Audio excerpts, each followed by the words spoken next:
एक नवयुवक बालक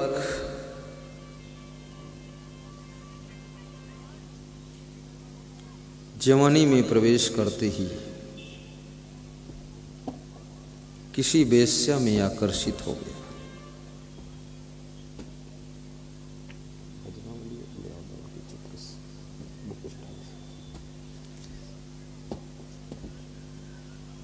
आकर्षण बड़ा खतरनाक होता है और जवानी का आरंभ होते ही तुमको नशा भी आकर्षित करता है, पद प्रतिष्ठा मान सम्मान भी आकर्षित करता है और तुमको संसार के विषय भोग भी आकर्षित करते हैं। पूरी जिंदगी आकर्षण चलता रहता है। जुआ और शराब भी आकर्षित करती है और ताश भी आकर्षित करता है, व्यभिचार भी आकर्षित करता है, चोरी आकर्षित करती है। और ये मन ऐसा चंचल है, इसका कोई भरोसा नहीं है कब ये डामाडोल हो जाए। तुम बड़ी सद्भावना से आए थे सत्संग में, किसी का मोबाइल गिरा हुआ मिल गया, मन डामाडोल हो गया, मन में इच्छा हुई इसको रख लेता हूं, कौन जानता है किसका है। किसी की चैन गिरी हुई मिल गई, किसी के कुंडल मिल गए, किसी की बिछिया मिल गई, किसी की अंगूठी मिल गई। तुम्हारा थोड़ा थोड़ा मन कहता है कि मंच पर जाकर अनाउंस करवा दूं, जिसका हो वो ले ले, लेकिन थोड़ा थोड़ा मन ये भी कहता है कि रख लूं, कौन जानता है। देखिए मन की दशा।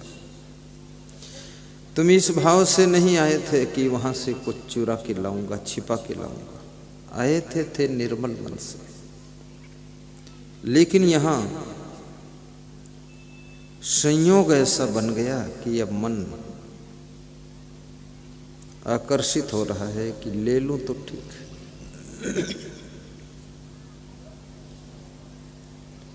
परंतु थोड़ा इस तरह से भी सोचिए, जिसका मोबाइल है, जिसके कान के कुंडल है, जिसके गले की चैन है, तुम अगर ले लोगे, चुपके से रख लोगे तो उस पे क्या बीतेगा। पहली समस्या, वो घर में क्या बताएगा कि मोबाइल कहाँ गया, चैन कहाँ गई। वो घर के लोग भरोसा नहीं करेंगे कि खोया है, वो सोचेंगे किसी को दिया होगा, कुछ तिकड़म मचाता होगा। तो उधर से भी प्रेशर है, तरह तरह के संदेह खड़े होंगे।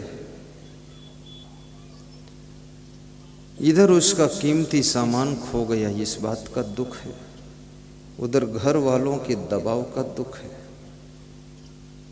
तीसरे तरफ उसके ऊपर संदेह हो रहा कि कहीं बेच वेच लिया होगा, चंडाल तो है ही है। उसका भरोसा भी टूट रहा है। यदि तुम्हारे द्वारा कोई सामान खो जाता है, सामान की कीमत ज्यादा नहीं, लेकिन उस सामान के साथ साथ तुम्हारे ऊपर लोगों का विश्वास भी खोता है कि इसके बस का नहीं कुछ संभालना। लापरवाह आदमी है, कहीं चैन खोकर आता है, कहीं नथुनी खोकर आता है, कहीं चप्पल जूता खोकर आता है, कहीं मोबाइल खोकर आता है, कहीं पूरा सामान थैला ही खोकर आ जाता है। सामान गया तो गया, लेकिन विश्वास भी चला गया। अब लोग तुमको बुद्धिमान भी नहीं समझेंगे कि बुद्धू है, दूसरे का सामान ना उठाए तो ठीक, लेकिन अपना तो बचा ले, कम से कम इतनी बुद्धि तो होनी चाहिए। इतनी भी बुद्धि इसके पास नहीं। तो बुद्धू की डिग्री मिल गई, लोग कहेंगे बुद्धू कहीं का।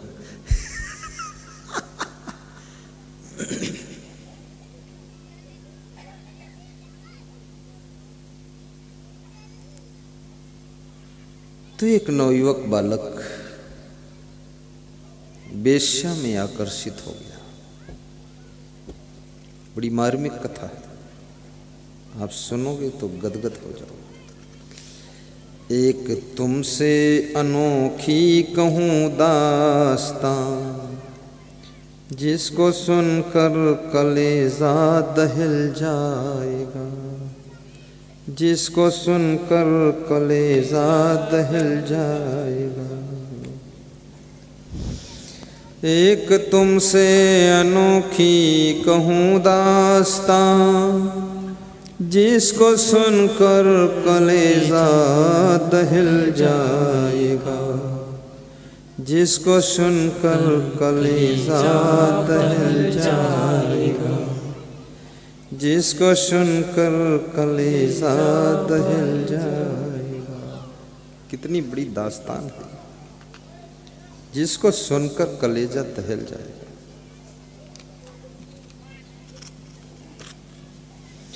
और कहीं भी जब तुम आकर्षित होते हो तो वहां तुमसे बहुत गलतियां होती हैं।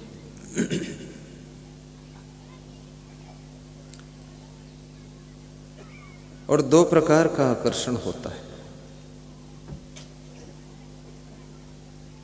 एक तो अगर भक्ति में आकर्षित हो गए तो जो गलतियां हो रही हैं वे भी सुधर जाने की संभावना। सत्संग में आकर्षित हो गए तो जो गलती कर रहे हो वो भी बंद हो सकती है। और यदि कुसंग में आकर्षित हो गए तो याद रखना, जो गलती करने के लिए कभी सोचा नहीं था तुमने, वो भी गलती शुरू हो सकती है। तो एक वेश्या में वो आकर्षित हुआ बच्चा, और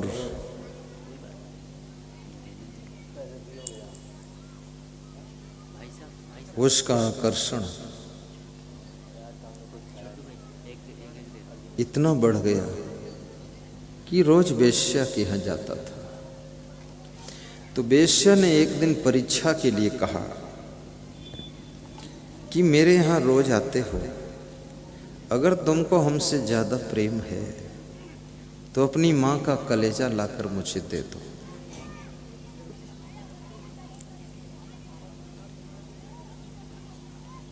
माँ का कलेजा मांगा है, बहुत बड़ी बात है।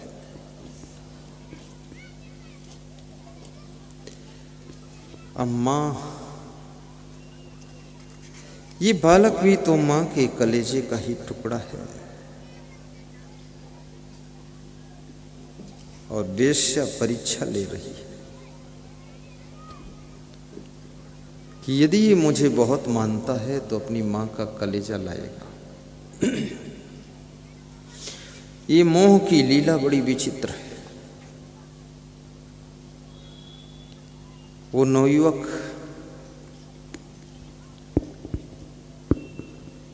विधवा का बेटा था, उसकी मां का पति मर चुका था। जो नारियां सुहागवती हैं, जिनके मस्तक पर बंधन लगता है, वास्तव में वे भाग्यशाली है। पति की मृत्यु के बाद विधवा की जिंदगी जीना पड़ता है। इसलिए जब पति मरता है तो वो नारी धीरे धीरे बहुत कमजोर हो जाती है, क्योंकि उसका सहारा टूट गया। कई बार पत्नी की मृत्यु होने के बाद पति का शरीर भी कमजोर हो जाता है, दुख रहता है, हंसी खुशी खत्म। गुरु की मृत्यु के बाद कई बार शिष्य लोग भी कमजोर हो जाते हैं। श्रद्धा, तो देखिए कैसे वो विधवा स्त्री अपने बच्चे को पालती है। छोटी सी कथा है। और उस विधवा माँ का मोह उस बच्चे के प्रति कितना है। एक तुमसे अनोखी कहूँ दास्तां, दास्तां माने कहानी। एक तुमसे अनोखी कहूँ दास्तां, जिसको सुनकर कलेजा दहल जाएगा। एक विधवा का बेटा अकेला ही था, करती सेवा किसी रोज पल जाएगा। करती सेवा किसी रोज पल जाएगा। माँ बाप सामने देखो, सामने गुरु जी की ओर, मेरी ओर देखो। माँ बाप बेटे का पालन पोषण इसलिए करते हैं, किसी रोज बेटा बड़ा होगा, सक्षम होगा, हमारा भार हल्का कर देगा। सासू बींदड़ी का इंतजार इसलिए करती है, बींदड़ी आएगी उस दिन से मुझे सुख की नींदड़ी आ जाएगी। और इस कलयुग की बींदड़ी आते ही सास ससुर की उड़ गई नींदड़ी। बहुत खतरनाक है बींदड़ी। ज्यादातर बींदड़ी तो अपना फैशन ही बनाती रहती है। नाखून में रंग, हाथ में रंग, ओंठ में रंग, बालों में रंग, गालों में रंग।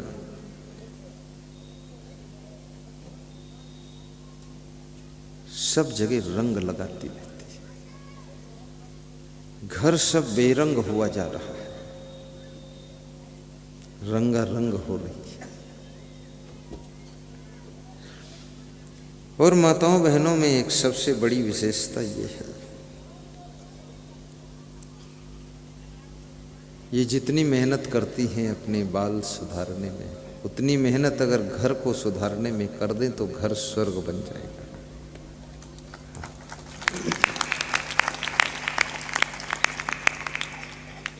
फिर ये बेटियां, ये लड़कियां, ये जितना परिश्रम करती हैं बालों को सेटिंग करने में, उतना परिश्रम अगर ये पढ़ाई में कर दें तो ये कलेक्टर बन सकती, एसपी बन सकती, टीचर बन सकती, डॉक्टर बन सकती।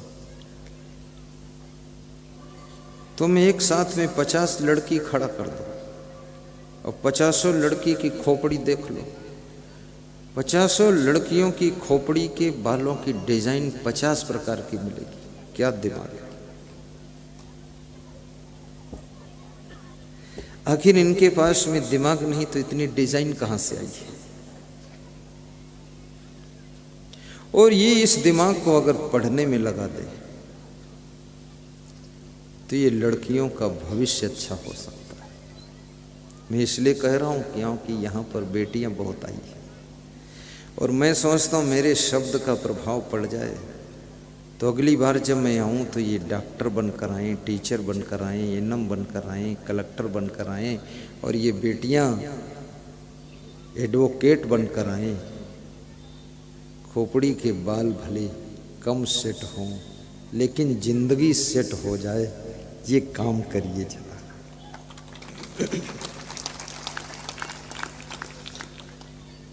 आजकल के फैशन में एक जीन्स की पैंट चली है, बड़ी खतरनाक पैंट।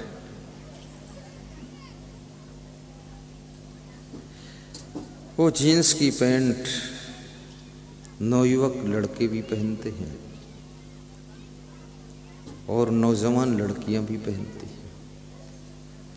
और इतनी टाइट पैंट है कि उसको जब पहनते हैं तो बिस्तर पर लेट जाते, खींच खींच कर ऊपर चढ़ाते,